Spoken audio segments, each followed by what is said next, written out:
Trump is losing. I know it doesn't feel like that as X amps up the pro-Trump content and floods the zone with hateful bots, when anything political is squashed on Instagram and Facebook and pro-democracy content is mass reported on TikTok.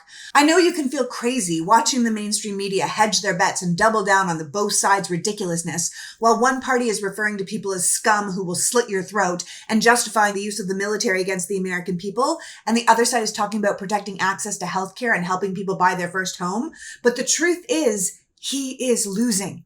What the Trump team is trying to do is give us the illusion of winning. So when he does lose, they can claim the election was rigged. It's a strategy, but it is not reality. Every week, the Republicans are dropping dozens of their own hand-picked polls into battleground states to move the polling average and make it look as though they're on the top. For every Democratic poll, the Republicans have about 20. So it almost always looks like Trump's in the lead when he's not. They are funding these hand-picked polls to fuel an illusion. It's very clever, but like much of what we see online these days, it's fake. Let's be clear. Of the last 15 general election polls released in Pennsylvania, 12 of them are affiliated with right-wing GOP groups. The Republicans are literally flooding battleground states with these polls, dropping 27 in the first week of October alone. They are using new groups like Polymarket and social media sites like X to just try and rewrite reality. It is an extension of the big lie to tell people Trump is so far ahead that when he loses, they can say, look, how is that possible? The polls, the rallies, the Democrats are clearly cheating. But the truth is, the Republicans are being outraised and outspent across the country at ridiculous levels. The Trump campaign is practically out of money, and they've left their ground game to inexperienced loyalists who have no idea what they're doing. They are not running a campaign in swing states trying to earn new voters. They are putting on rallies to get photo ops to use to challenge the results.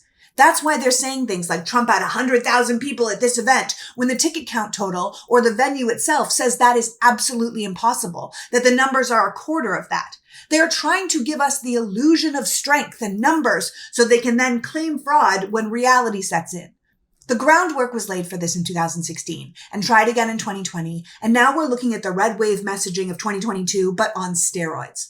So despite the fact that every day feels exhausting, do not get disheartened. Ignore the polls. Understand that we are living through probably the largest psyop in the country's history, masterminded by everyone from Steve Bannon and Roger Stone to Elon Musk and Vladimir Putin. That this myth of success is funded by billionaire tech bros and supported by misogynistic Theo bros, and our internet is just flooded with their bots. Our job is to make it impossible for this tactic to succeed. We need to keep filling these rallies for Harris, talking to our friends about what she offers to the American people, continuing to knock on doors and make phone calls and postcard about the importance of voting for Democrats up and down the ticket. There are 435 House seats up for election this November, 33 Senate seats, the presidential candidate, and all of the state races, and we need to focus on getting people out to vote for all of them. We need to amp up the enthusiasm for saving democracy and protecting the rule of law and supporting the continuation of the American experiment. We want to be under a president who is accountable to the people and not a dictator who answers to no one. So we need to enthusiastically fight to close the door on Trumpism and the hate and hostility of the MAGA movement. We are currently living through a sickening disinformation campaign, but we cannot get caught up in it. We just have to put our heads down and do the work of making their losses so big, so embarrassing, that it sends a resounding message that what these people are offering to America is repellent to what the majority of Americans want. We need to make the job of those set on spinning an election loss into an election win an absolute impossibility. Understand that MAGA isn't trying to win. They are laying the groundwork to claim they didn't lose, and it is our job to make sure it doesn't stick. So do everything you can in the next 20 days to help the Democrats win, and let's bring this horrible era to a close.